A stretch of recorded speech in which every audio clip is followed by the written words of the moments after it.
Good morning, world. What is going on out there today besides all sorts of shit?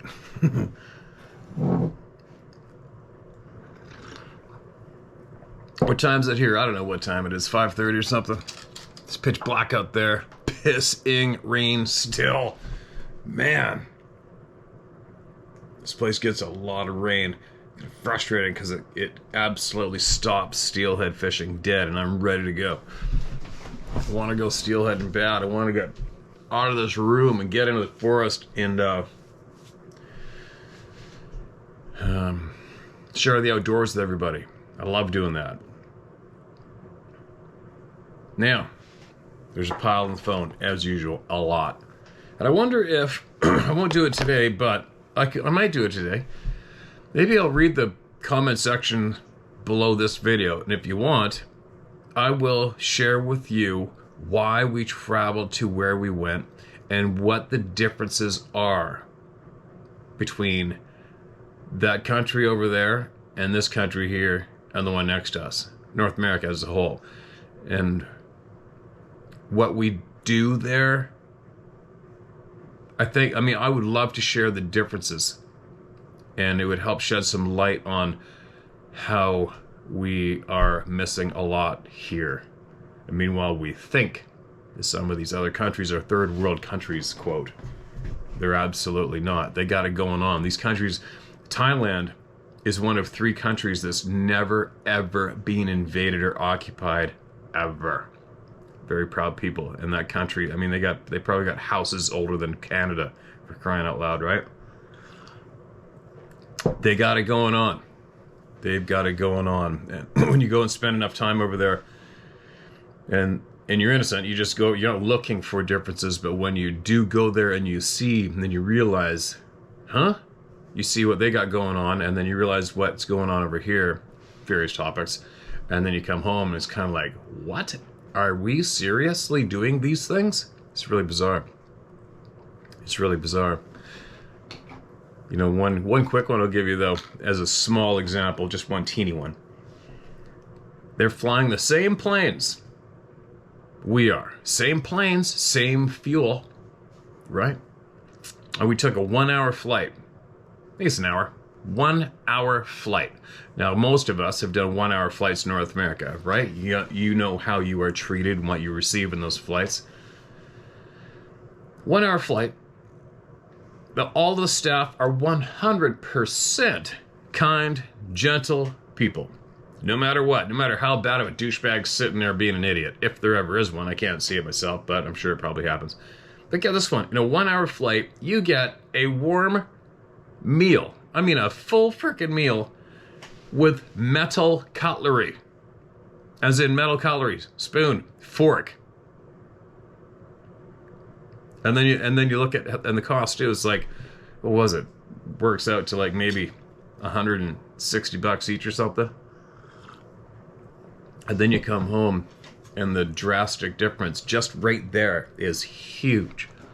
And that's just one tiny one of many I've got to share if people are curious to see what's going on somewhere else on the planet. And how we are really, really missing out on a lot of items. And screwing up on a lot of items. It's really bizarre. There you go. There's my little mini rant. Now, what do we got? I went into an older folder this morning, I believe. It's always mixed bag. Now let's start off with this one. This is local. Vernon sighting. Vernon, British Columbia is a town in British Columbia. South Central British Columbia. Quick bio. I always hate it when somebody puts their name right at the very beginning of the email because I'm a little gun shy. So many times later on it says, please don't use my name, by the way. Excuse me. Quick bio. Name's Dave Luoma out of Campbell River, BC. Don't hunt, but freshwater fish quite a bit in the surrounding Campbell River area. Believed in Sasquatch since I was a boy on Quadra Island, ripping around the snow with my red Bigfoot snowshoes in the 70s. They're actually shaped like Bigfoot feet. It was you! Anyway, I recently worked with an old fella in Fort Mac, which is Fort McMurray, Alberta. We got to chatting, and of course I joke about Bigfoot a little in conversation to see if I can get any bites. Well, old Frank tells me he's seen one up some mountain him and a buddy used to drive up to just to explore and have a few road pops back in the late 70s. He said they were driving up quite high at some mountain in Vernon area. They came around a corner on the logging road and boom, a large, about 7-ish foot tall, hairy beast jumps down onto the road in front of their truck. Stops, looks at them straight through the glass, turns and bolts down the road. He says him and his buddy could only sit and watch in amazement at how fast this thing ran. It ran a couple 100 yards on the road, stopped and looked back at them once more and jumped down the bank in the dense brush. He told that thing ran faster than any baseball player he'd ever seen on TV. I guess he was a baseball fan. Also said of all the things in life he had to see one of those things opposed to winning the damn lottery. Myself, all I've been witness to in the bush was a large tree crashing about 100 feet in the dark bush as I was trolling with my young son some 15 years ago, but didn't think anything of it. Also hearing low whistles in the bush at Beavertail Lake, fishing with the wife near Campbell River. Always carry my Leopold thermal handheld now whenever I'm camping or fishing. Cheers. Okay, man. Appreciate that. You carry your thermal. It's funny, buddy of mine from Alabama I guided a handful of times, and I'll never forget him saying, man, I'm going to bring my thermal, because we shoot hogs down there with his thermal scopes. He's like, I'm going to bring my thermal up here to camp and go up the bush up north and see what's around. And then he paused and he goes, that might be a bad idea. Might not want to know what's out there at nighttime. Right? Might not want to know what's out there at nighttime. Campbell River, Vernon. Campbell River, I might be in Campbell River tomorrow I might go to a big buck day at a hunting store there to get a bunch of antlers measured from people this past fall with my buddy and his daughter and their big elk that I helped them harvest, and maybe bring my blacktail, my big muley. Maybe I might go there tomorrow. We'll see. I've never done that before, but it might be fun. A lot of stuff goes on around Campbell River. I mean, right in Campbell River to boot. All right.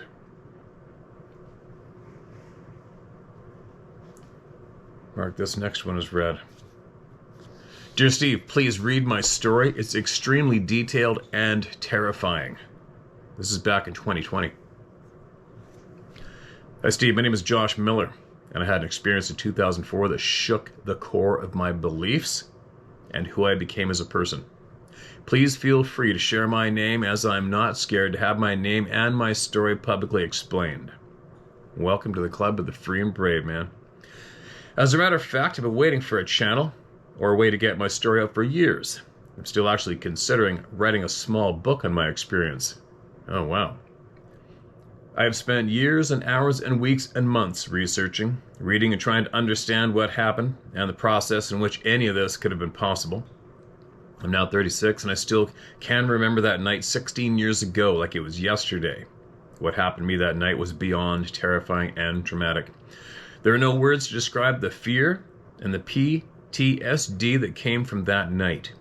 I hope I do a good enough job detailing that night and my views and thoughts on what actually happened.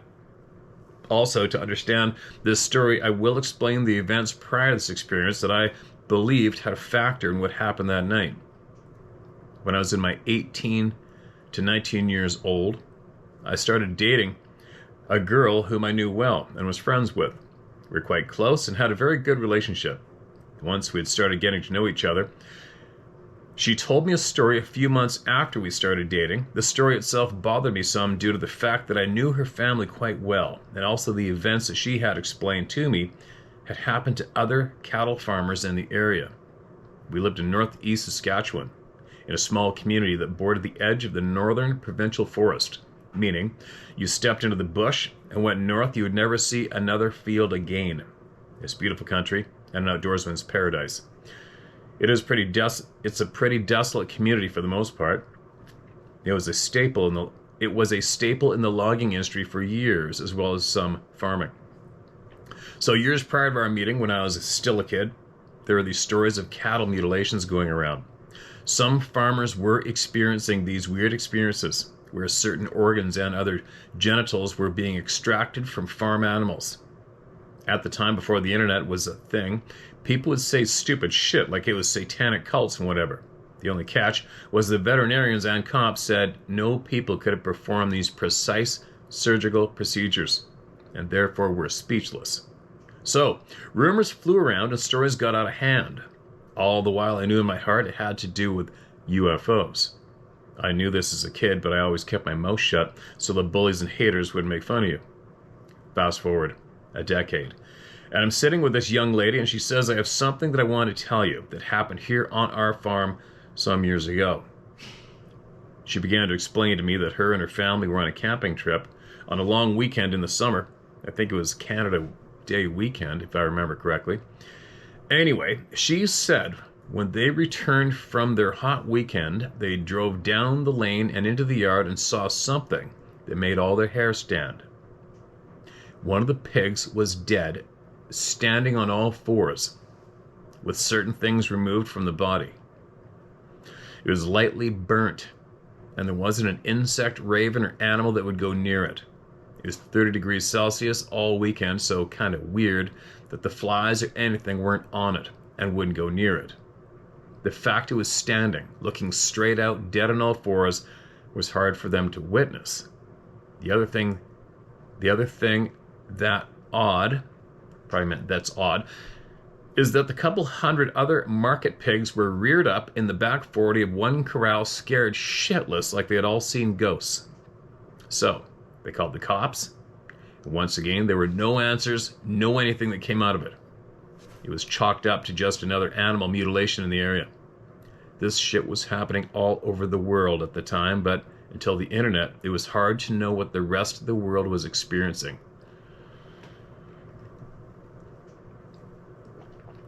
That is some creepy ass shit. Come home to that, especially rural, right? Where the suspects are few and far between. So, after she told me the story, I always kind of felt a little uneasy in and on the property, but I never gave it too much attention. My background was the bush. I came from a family of avid outdoorsmen. My family had an outfitting business. My dad was involved in the logging industry as kids. We spent every day outside. Back when kids still played outside. Haha. My point being, we had sled dogs. I hunted, fished, trapped, canoed, floated rivers on tubes, etc. I was not scared of outside. I preferred it rather than being in the company of other humans. So fast forward again.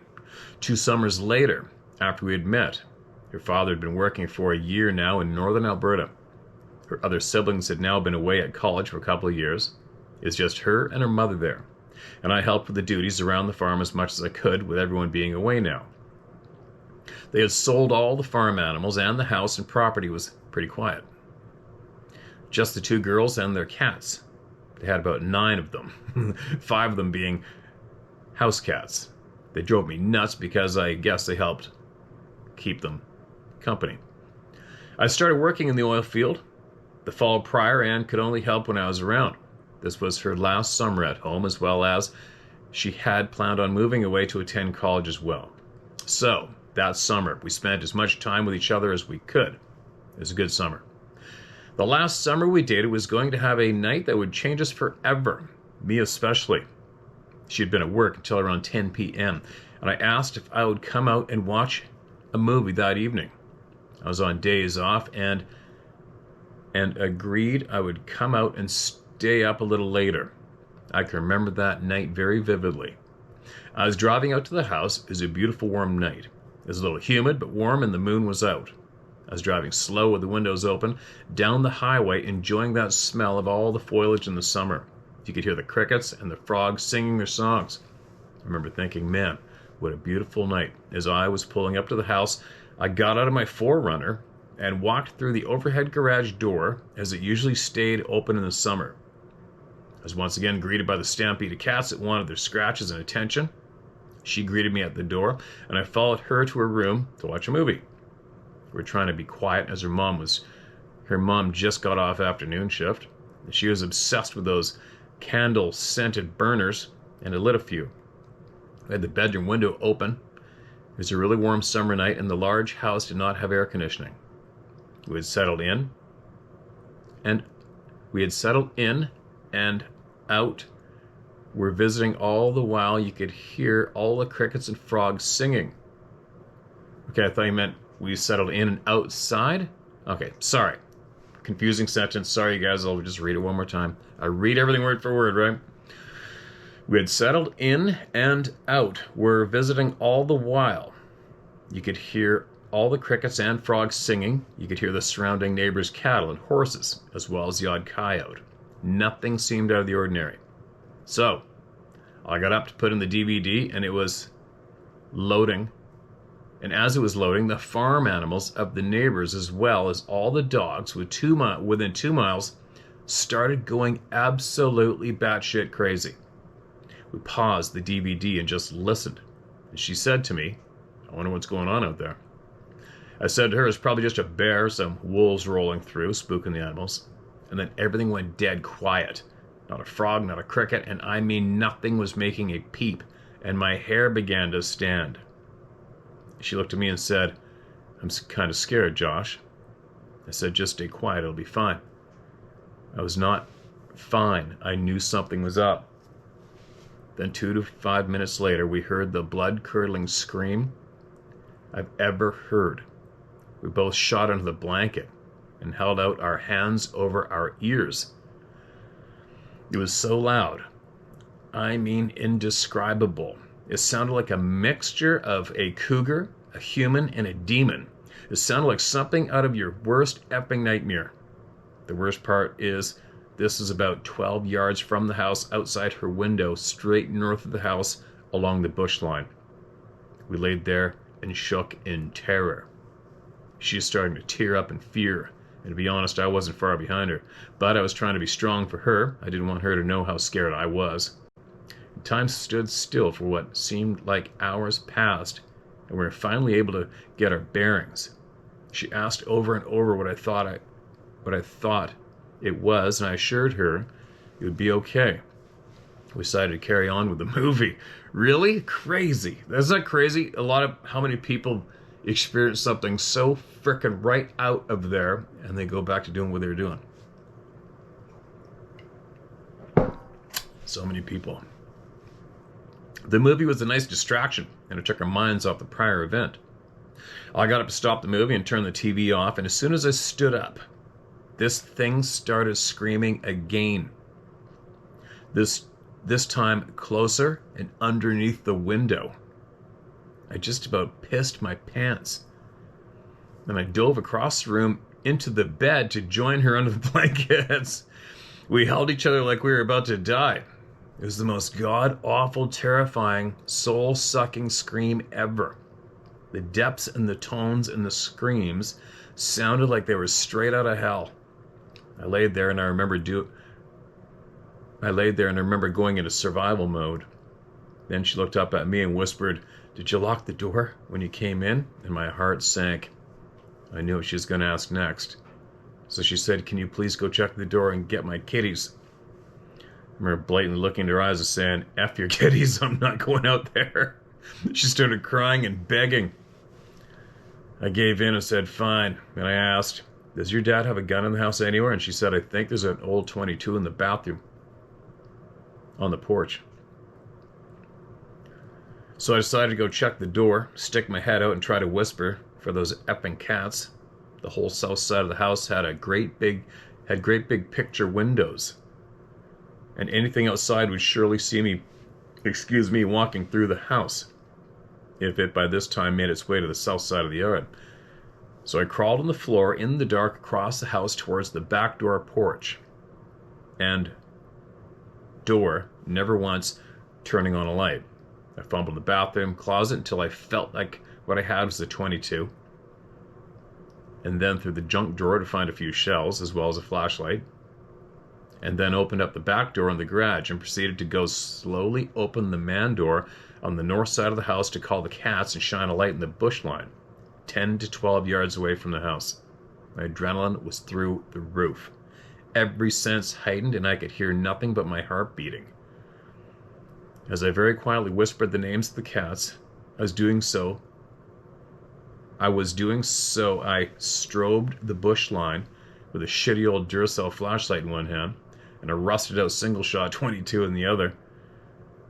With a rusted out single shot 22 with one in the chamber and 2 rounds in my lip. I knew damn well the 22 wouldn't do anything against whatever the hell made that noise, but it gave me a little peace of mind. One thing was clear, the cats were in Mexico by now. They were ghosts, gone. As I continued with the flashlight, I put the flashlight in a tin lean-to that housed the wood for the wood-burning stove. The lean-to is about 10 feet in total height, and the wood stacked about 8 feet. And I could hear a low, guttural growl as I scoured the lean-to with the light. Then there it was. I seen the reflection of the light off of 2 human-like eyes spread out and the outline of a large head standing behind the woodpile. I froze in terror. I could smell it, and it was foul. I'd taken bear baits out in early summer that had dead beavers rotten in them, and they didn't hold a candle to this. I shot a single shot from the 22 off in the air, knowing if it was a bear, it would likely take off from the pop, but it just stared at me and started to growl. I knew I was in immediate danger, so I slammed that north-facing man door closed, big overhead door, and closed the south man door. The south door didn't lock, but I didn't think this thing would try to enter the house. So in I went, locked the door, and ran to the room and dove into the bed with the gun. When she saw my face, she knew I had the shit scared out of me. We laid there, unable to speak, and then it let out one last scream. At least the doors were closed and locked, I thought. By this time, the sun was going to be coming up within an hour. So we laid there until the sun came up, and then we drifted off. The next morning, her mom came into the room and asked what the hell we did with the cat food pail and the skillet. We were dumbfounded. What do you mean, I asked? She said, well, it's gone. So maybe a raccoon got in the garage. To put her mind at ease. The thing about the cat food pail that was weird was that it was a 5-gallon pail with a lid that didn't fit properly. So when the cats were done eating, her mom would put the heavy metal skillet on the lid so the cats couldn't get into it. Both the pail and skillet were gone. So it wasn't until 3 to 4 days later that all the cats came back, even the house cats. We didn't tell her mom about that night, though we had no idea how she never heard what we heard. See, it's so weird, man, how people don't speak of shit with somebody who's right in the same house. And I'm not running you down, I'm just saying it's so common, and it's just weird to me. Her daughter was about to leave in a month. Her husband was away working, and the house would soon be empty, and she was a chicken shit to begin with. Oh, I get it. So a few weeks later, her mom calls out to me to the house. My girlfriend was at work, but I went out anyway to see what she needed. She had explained to me that they had decided to sell the farm and that they were going to move to Alberta to be closer to the kids. She then proceeded to ask me if I would mind walking around the farm and going and taking serial numbers off the farm equipment so that they could put everything at auction. I gladly agreed to do, though I was very uncomfortable being on the property. I was making my rounds on the far east side of the property. About 500 meters from the house was a large coverall building that was once a pig barn.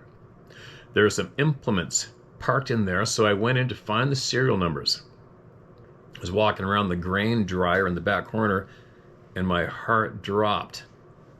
There, in the back corner, I found a nest made from the leftover hay, and it had that smell. That smell was unforgettable. Then I found the cat food pail, the lid and the skillet. the pail ripped clean in half, and the old electric skillet bent like someone does with beer bottle caps. I remember those old electric skillets. Hamburger helper, right? I ran like I never ran. I jumped in my truck and took off. No shit.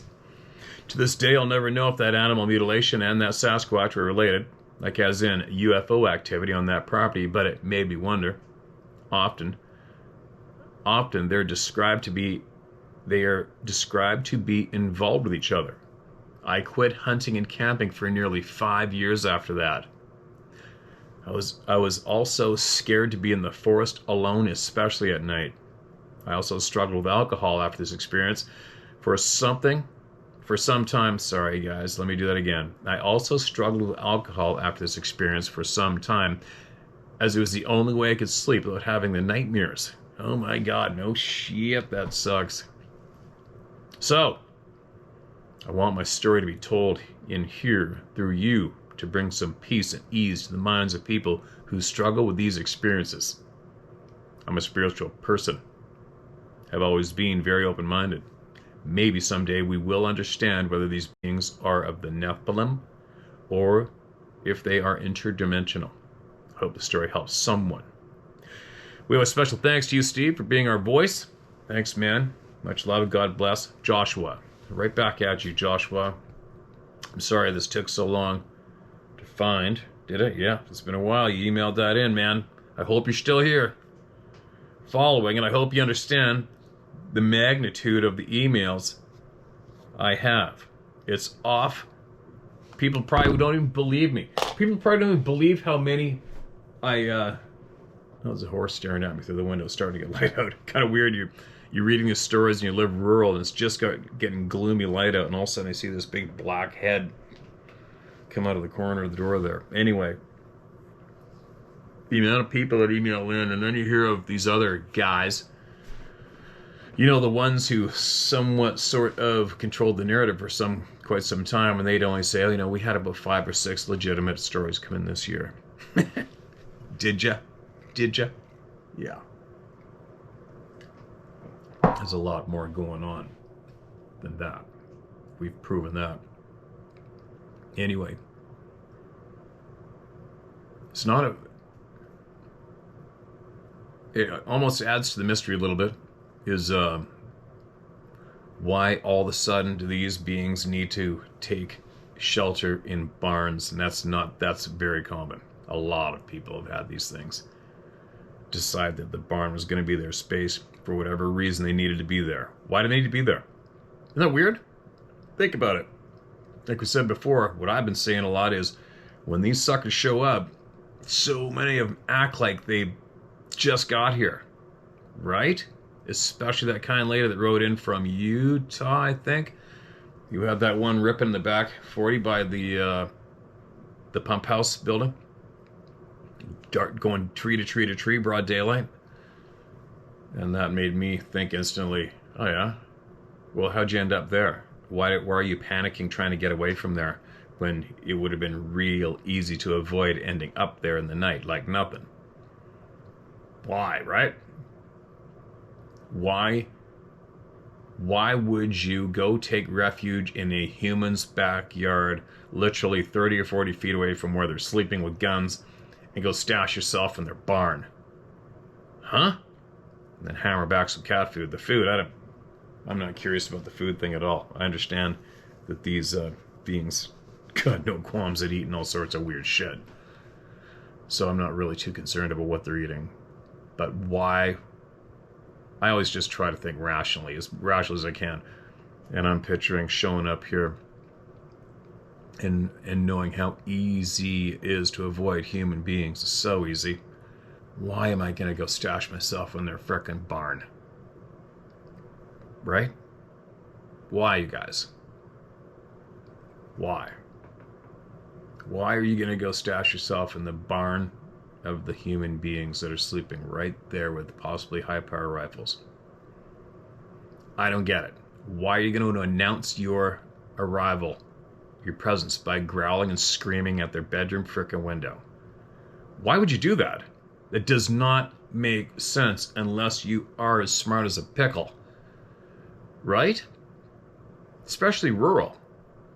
Gee, I think I'm going to go underneath the window of this human being and scream like a frickin' maniac. And, possibly catch a .300 Winchester Magnum in the forehead. Said nobody ever. Right?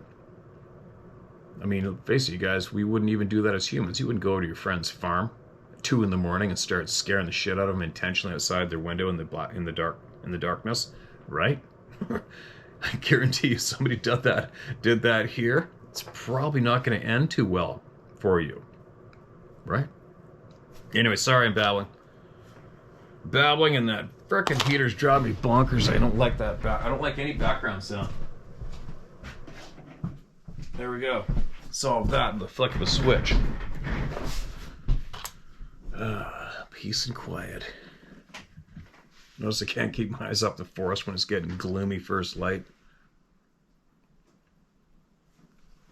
Now the horses are casual. That was my habit. I grew over years of being in the middle of nowhere up north. I always watch the horses. You ever got a question about anything going on outside there? You watch the horses.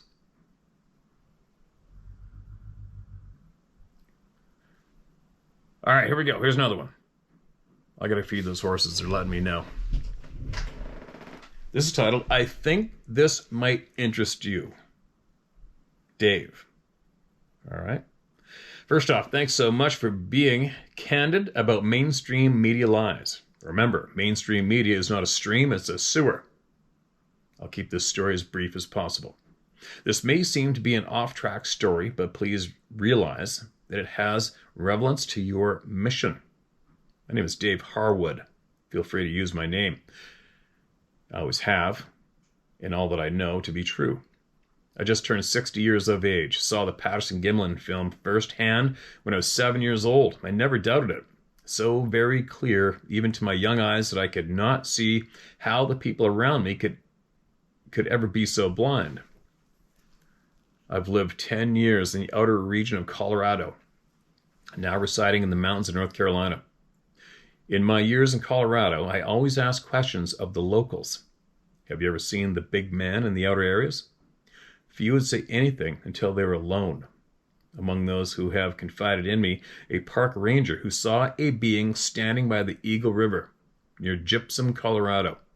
He tried to estimate the weight of this being as it pressed so hard into the rough gravel of that part of the river, and found that when he returned with his horse, it barely left a mark with a hoof. He said it must have been over 1,400 pounds to impress those footprints. Estimated it was over 8 feet tall, and he was briefly 50 yards from it. Second part of the story, offbeat but relevant. I used to fish late at night in a deep mountain lake near this area. I did not see a Bigfoot being, but 2 times I encountered a mammal that should not have been anywhere near this area or state. 2 feet tall, big eyes, giant bushy tail, sitting in the middle of the road. I'm well familiar with animals. It was a coatimundi. This is a lemur-like animal that should not exist north of Mexico. My point is, so-called cryptid animals, beings, show up in unexpected places. They exist. They apparently thrive. And we are mostly ignorant of them until we encounter them. Is this idea so difficult to accept that people need an expert to tell them what they saw? Do we need an expert to tell us how to take a good piss? Are we so unsure of ourselves and our eyesight that some expert needs to stand with us and confirm things? I didn't need confirmation when I was a child of 7. I don't need anyone's help to boost my affirmations now. Keep encouraging these folks to trust their eyes, to exhibit courage, and tell people fearlessly what they encountered. I've always done this, even as a child, and your help to boost others to do the same may begin to peel back the veil of peer pressure that silences so many honest people who need to be heard. Sincerely, David W. Harwood. When did you send that? That's in 2020. Dave, I don't know if you're still here following the channel. I imagine you are, but I appreciate those kind words and those words of encouragement. Those are very, very important words for everybody to hear. Oh, there goes something.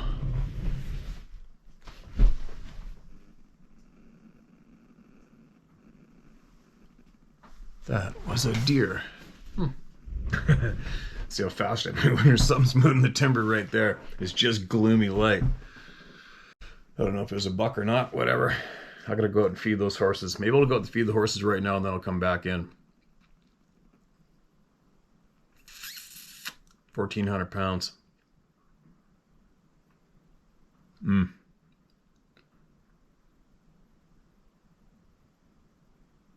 Yeah. Sorry, I got my attention went straight to the gloomy timber. I don't know if you guys can see it or not. Here, I'll show you what I'm looking at here. A little gloomy out there.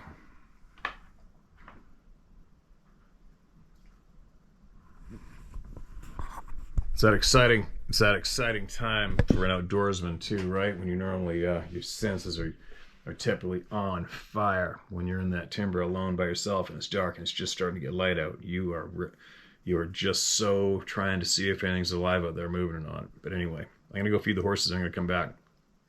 I'm a little distracted right now. Give me a minute. All right. Happy horses, happy life. Right? Now, where was I? This is titled, A Question. Hi, I love your videos. I love how candid you are. Thanks for doing them. About me, I'm not a hunter, but I've seen most of all the known animals that New England has to offer, and I've camped and hiked often growing up as an adult. I have a question that I hope you can answer.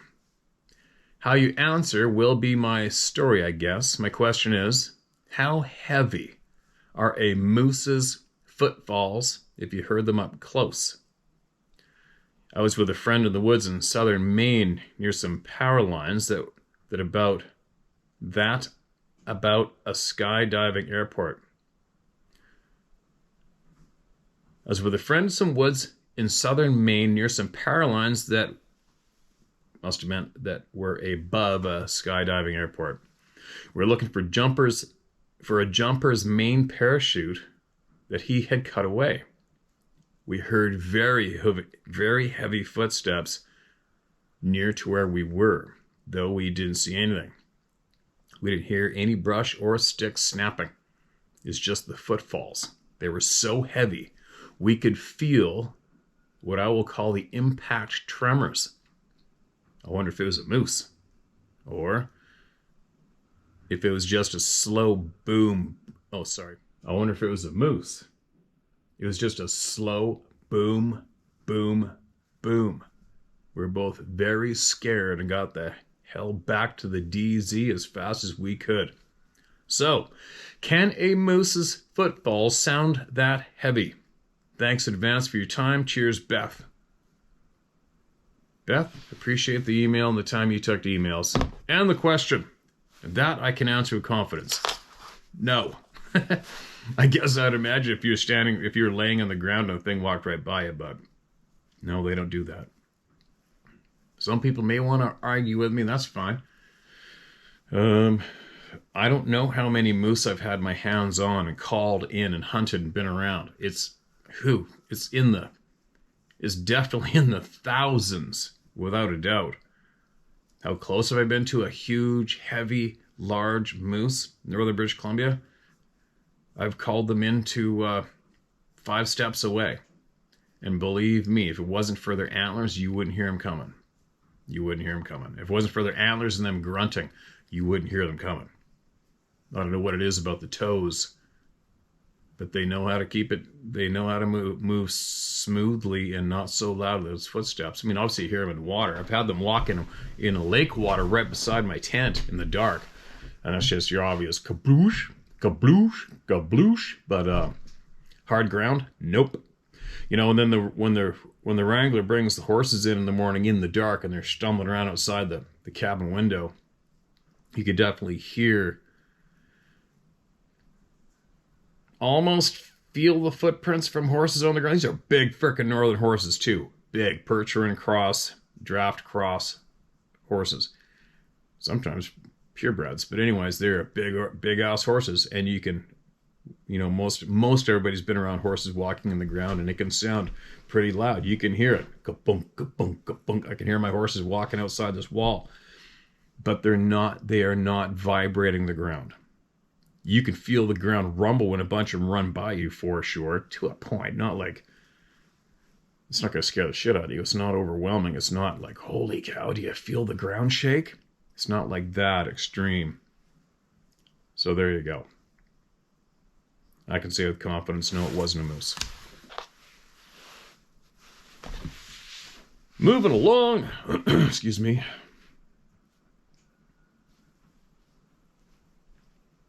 Who's next? This is titled The Night I Joined the Club. So many have had that night. Steve, thanks for what you're doing.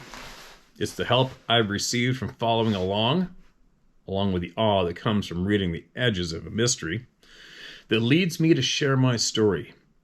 Compared to many that you've presented for us, gotta say the event itself is pretty unremarkable. Even so, its effect on me has been, well, fairly profound. And it's that effect that causes me to share the story and the hope that at least it might help someone else to feel less alone. So here we go. I'm 72. Don't ask me how that happened. I get it, man. It's kind of bizarre, isn't it? And I've spent a good chunk of my life on the trail or the river, or just generally futzing around in the woods. It all started at my grandparents', quote, clubhouse, end quote, on a beautiful little creek in the middle of the woods in southeast Missouri. It's funny, we say Missouri, but down there they say Missouri. A place already there and already loved in my earliest memories, excuse me, all of which is to say that I've been comfortable in the backcountry with others or solo since I was a kid. Truth to tell, it's the church I've been most faithful to for the vast bulk of those 72 years. To this day. If you can't find me, I'm out there somewhere with a fly rod or shotgun or flintlock or stick bow or mountain bike or just boots and a trekking pole and a pair of binoculars. And living in the Pacific Northwest, there is way more than enough magnificent room to play. The deal is, though, that how I feel out there on any given day is, well, different now. I'm worse than terrible with dates, so I'm not even going to try, other than the fact that this goes back 20-something years ago. A friend of mine and a buddy of his I'd never met, I'll just call him Bob, we all set to get out during late muzzleloader season. Turned out my friend had to bail, but Bob and I were ahead and headed south from the Puget Sound area to the hills west of the Chehalis, Centralia, Washington area in Bob's little Chevy S10 with a camper on the bed that would be our base camp, which, as a backpacker, seemed like the lap of luxury to me. Yeah, no doubt. We ended up winding our way quite some distance up a Forest Service road into an area that had been logged long enough before to have had time to return to decent-sized cedars and firs. In a slightly more open spot that looked like it may have been a yarding area for the logging, Bob turned the truck around and parked on the road's fairly wide shoulder, and we called it home. Sweet home. We were far enough out to be totally unconcerned about being in anybody's way, even though camped right on the road. Looking forward from the passenger seat, there was a fairly steep bank on the left side of the road, and on our right, an equally steep drop into a drainage that was maybe a couple hundred yards wide and dense with 8 or 10 foot high cedar replantings. The general surrounding was that solidly reestablished cedar and fir woodland. The evening was wet with a squally light rain varying with lighter mist. They would be with us our whole time there, late November, in the Pacific Northwest. Go figure, right? Bob and I were getting along great for virtual strangers, which meant an easy setup. Man, that truck was a luxury in that wet.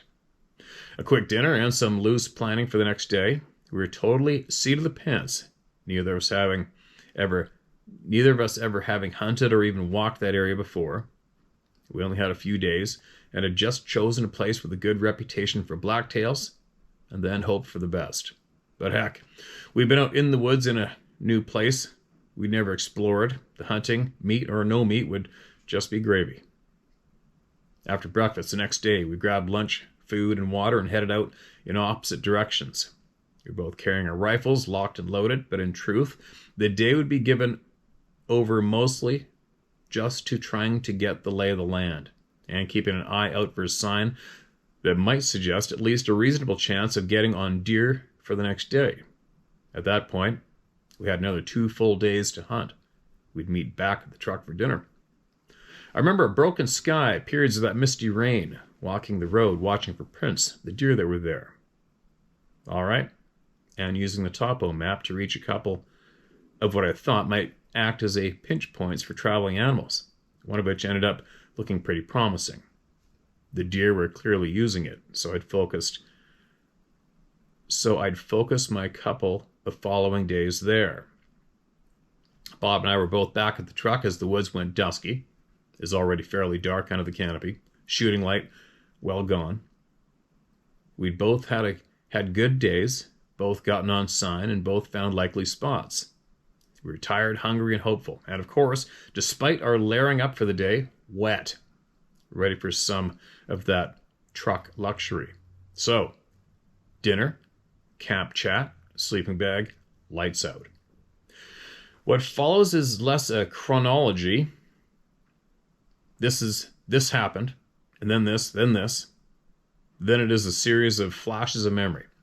For one thing, it was 20 plus years ago, and for another, my adrenaline was spiked so high during most of it, I'm at least mildly distrusting of the memories myself. About 3 a.m. I know because I checked my watch later. I woke up to sound and motion. It's pitch black inside the truck, curtains across the windows, and dead dark outside under that overcast sky. Excuse me. The truck is swaying side to side pretty violently.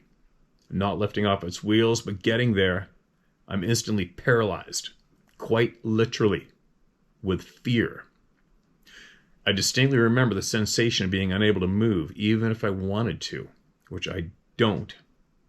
I just desperately wanted to stop. A feeling of being helpless. I honestly don't remember ever feeling fear like that before or since. The sounds come from the left side of the rig. I was sleeping on the right. I remember a strong impression of there being 2 of them. An impression I have no way whatsoever confirming. The sounds were like this. Take any recording of the whoop sound you may have heard on Sasquatch channels, reduce it to a kind of conversational level, and make it intermittently repetitive. Whoop, whoop, whoop, whoop, whoop, whoop. An impression of the sounds moving down the side of the rocking truck. The rocking motion stopping. I remember a last sound, that peculiar zinging a half-empty propane tank makes when you brush against it. There was one strapped against the back of the camper immediately to the door, next to the door. Then complete silence, complete stillness. After abject terror, abject nothing. The truth is, the whole episode can't possibly have lasted more than 10 or 15 seconds. Holding my breath, I desperately want somebody, some other body, to flip the back door open to see. I also desperately want it to stay closed. Closed, closed. Laying there in the dark, disoriented, calming down a bit, by a little bit, but still afraid, unable to process any of it, because in all my time in the backcountry, I've never experienced anything remotely like these last moments or even heard a single sound remotely like what I just heard. Excuse me, I don't clearly remember the stumbling beginning of the conversation. One of us asking the other if he was awake. Eventually, Bob flicks the light switch. When I look over, I see he's sitting up on his bunk with a revolver in his hand, but resting on his lap.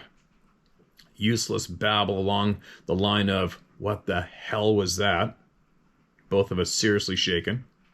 Bob's a little older and kind of grew up in the woods like me, so approaching 100 years of outside living between us, and neither of us have anything resembling an answer. Of course, it would turn out later that neither of us wanted to verbalize what we both were certain of. After all, we were nearly complete strangers. We struggle into some semblance of clothing and shuffle into untied boots. Bob reaches into a cabinet under his bunk and drags out one of those giant battery handheld floodlights. We look at each other and he opens the door. It stopped raining. I remember a kind of moving broken sky, a few stars, a cold breeze, Bob aiming the light in the direction it seemed to move off. Bob had the impression of two visitors also, by the way. Nothing but looming woods and empty road. We wander a ways past the truck in both directions, swinging the light up to get some distance, then back to the ground for any kind of sign, which we never find. The road and shoulder were hard packed and not muddy at all despite the rain. I do distinctly remember laying down on the road next to the truck to see if a different angle on the light might show something, but there was nothing. At least nothing I could see, though I'm certainly no tracker. We finally call it, head back into the camper, and eventually back into our bags. In a while, Bob hits the camper's light, and it's black dark again. I laid there wide-eyed for a time, but eventually, surprisingly, I drift back off. I don't know how you did that. I tried that in my tent last fall, and it didn't quite work out for me. And that's all she wrote. We both made half-hearted forays to our chosen spots the next day. No way. I actually had a small group of does move right through the little gap I'd picked, but the wind was swirling, and they'd scented me almost as soon as I'd spotted them. And by that time, I just really didn't care. No big, specific, classic feeling of being watched or anything. I was just deeply spooked. Something or someone else was out there in those woods. And there's no shrugging that off, at least not for me. It was no longer fascinating, entertaining, maybe, proposition. Just a plain, in-my-face, undeniable fact. When we met back at the truck to eat, it turned out Bob was just flat uneasy too. So we were done. A half hour after finishing lunch, with a full day and a half of hunting left, we were loaded up and gone. We chatted some driving home and eventually got around to the S word. We had both done some reading, seen articles, had some interest. Excuse me. A little bit of fascination, but for the both of us, the whole thing had been more of a fun speculation. Kind of an outdoor afterthought. A little long-distance brush with an old mystery. It wasn't anymore. And as you've pointed out repeatedly, Steve, everybody reacts differently to contact with the cousins. Just as every contact is different in itself. Some experiences are distant, some mild and non-threatening, some evidently comforting or even life-saving. Others seem much more threatening, others still fraught with danger and terror, and some, it seems, have proven fatal. All things considered, I'd certainly classify my experience, objectively speaking, as disorienting, but pretty dang mild. But mild or not, what I continued to live with for a very long time, and still do too, if to a much lesser extent, was the bone-chilling, paralyzing fear that slammed through me in the dark of that truck. The inescapable realization that something I had no way of really comprehending, something that I understood intuitively could, if he or she chose to, rip into that camper and tear me to pieces. That something had been right there, about 3 or 4 feet, and a thin aluminum shell away.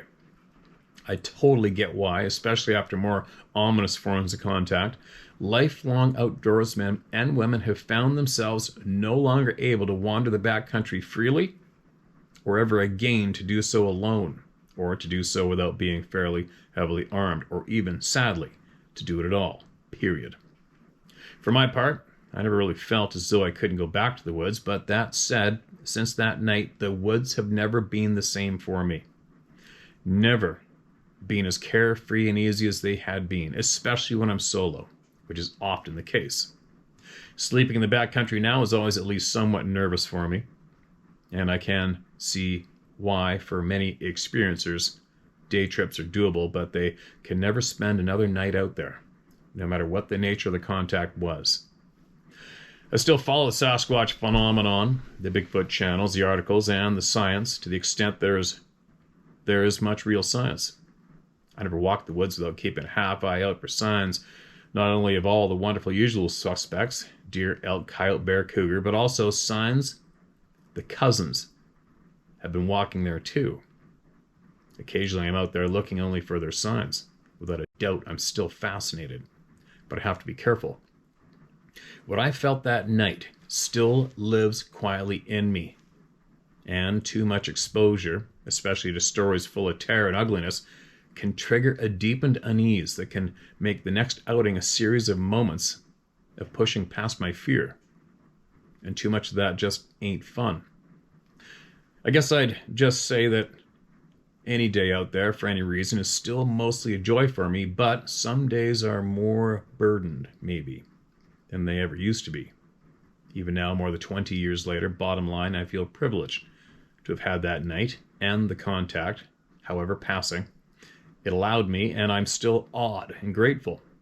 But every once in a long while, at least gently, I find myself wishing it had never happened. I can relate to that part. And as for the prospect of any further contact, it's kind of like how I felt that night, sitting up in my bag on that bunk after the commotion had died down, staring at the door of the camper. I want to see, but at that very same time, man, I hope that door doesn't all of a sudden swing open, because now I know for a fact it can. Mostly I'm happy just to live with the confirmed mystery in a world where mystery is in shorter and shorter supply. I'm sure some of you out in How to Hunt Land understand. So there it is, as best as I can relate it. And for whatever it's worth, again, thanks for what you do, Steve. Thanks for hunting truth. And thanks for the chance to work through my story again. Best you and yours, and if by some chance this ends up shared, the same goes for everyone listening. If for some reason you think it's somehow of value to anyone to include my name, Steve, feel free. Tim Mannion, the Sammamish Plateau, east of Seattle, Washington. Boom. There you go. That was a very well-written email, Tim. Absolutely appreciate your words. They're definitely going to relate to a lot of other people. You got those words across to us very, very well. And I absolutely appreciate you doing that.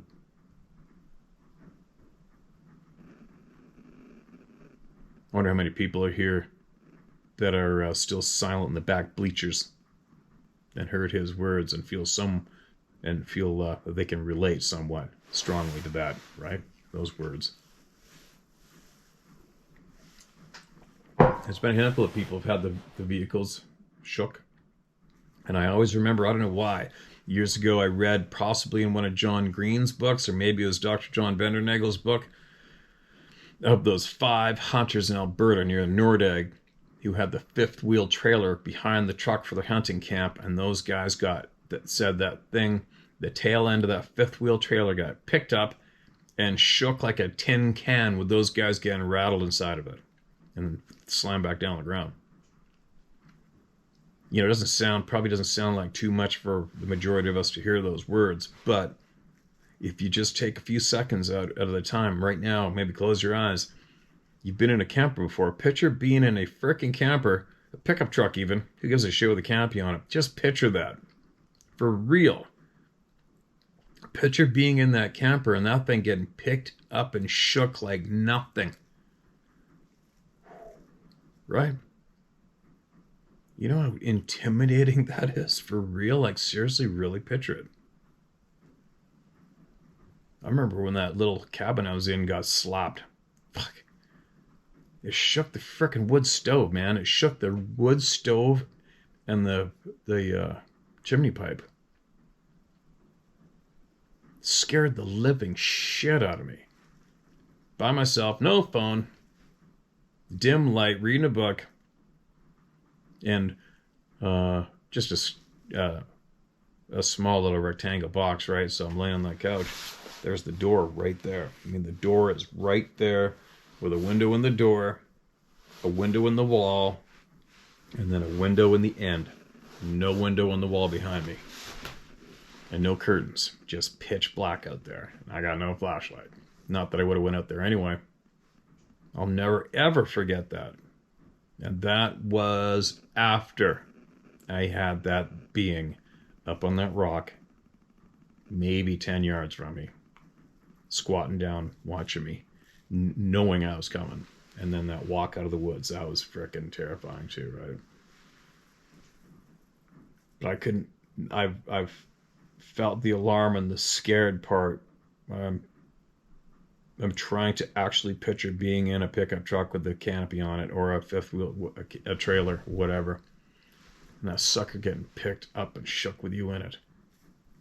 Violently. Like, seriously. Like, it'd be only, I think I'm probably getting a little freaked out right now trying to imagine it, because I've experienced some crazy shit already, right? So it's not hard to picture taking it to that next level of terror. I don't know what I would do. I'm never, ever without a Magnum when I'm in the woods. Except when I'm fishing here, but I've always got a... What do I got right now? I got a 300 short mag. And I'm never... When I sleep at night, I have one beside me, and there is one in the pipe. Am I ashamed to admit that? Not for a second. Not for a second. All I gotta do is flick that one button, pull the trigger, and boom, oh, it goes. Now, I'm picturing being in that pickup, more than likely alone, because I hunt by myself 99% of the time, or even in a camper. What would I do? I would probably feel threatened enough. I think I might figure out what corner where the main body is, or whatever's shaking the truck or the trailer with me in, and I'd probably start putting holes in them. I'll admit it. I'd probably do that. Probably do that. I mean, think about it. You can't get more intimidating, right? I mean, where do you draw the line? Where do you draw the line where it's go time? It's like, all right, I'm taking your life. I'm going to take your life. You know what I mean? Do you have to wait until the arm comes in the window and grabs your leg before you can pull the trigger? Like, what's the rule? You know what? Seriously, what's the rule? When? That would be an interesting topic for everyone to possibly toss around. When is it? What's the line? Who draws the line? What is the line? What line is crossed when, if you're packing? What line is crossed when you decide it's time to shoot to kill? Especially if you got family, children with you. What's the line that we draw? I've never really thought about that.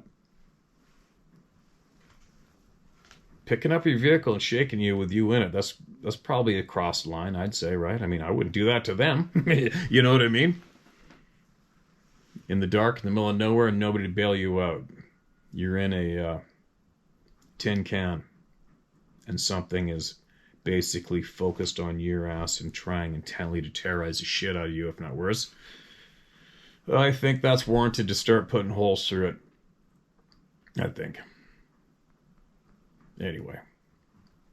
There you go. I gotta get ripping. I have a list of things I need to accomplish today. I have people. I gotta get in contact with my people. I haven't contacted anybody yet.